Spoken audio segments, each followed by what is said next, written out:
આજ રોજ સમગ્ર ભારતમાં ભારતીય રાષ્ટ્રીય કોંગ્રેસ દ્વારા અમારા કોંગ્રેસ પક્ષના રાષ્ટ્રીય પ્રમુખ મલ્લિકાર્જુન ખડગે સાહેબનું જે અપમાન કરવામાં આવ્યું છે એમનો વિરોધ કરવા માટે સિમ્બોલિક રેલીનું અમે આયોજન કર્યું છે.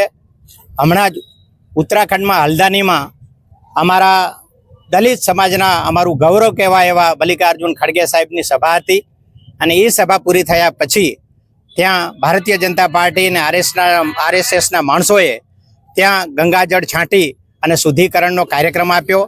આ બાબા સાહેબે આવેલા જે આપણું બંધારણ છે એનું હળાહળ અપમાન છે. માત્ર ખડગે સાહેબનું નહીં, સમગ્ર ભારતમાં રહેતો તમામ માણસોનું અપમાન છે, તમામ સમાજોનું અપમાન છે. ખાસ કરી અને દલિત સમાજમાંથી જ્યારે આવતા હતા અમારા જે પ્રમુખશ્રી, એમનું અપમાન અમે ક્યારેય સહન કરવાના નથી. અમે એને કડક શબ્દોમાં વખોડી કાઢીએ છીએ અને લોકસભામાં પણ ઉપસભાપતિએ આને વખોડ્યું છે.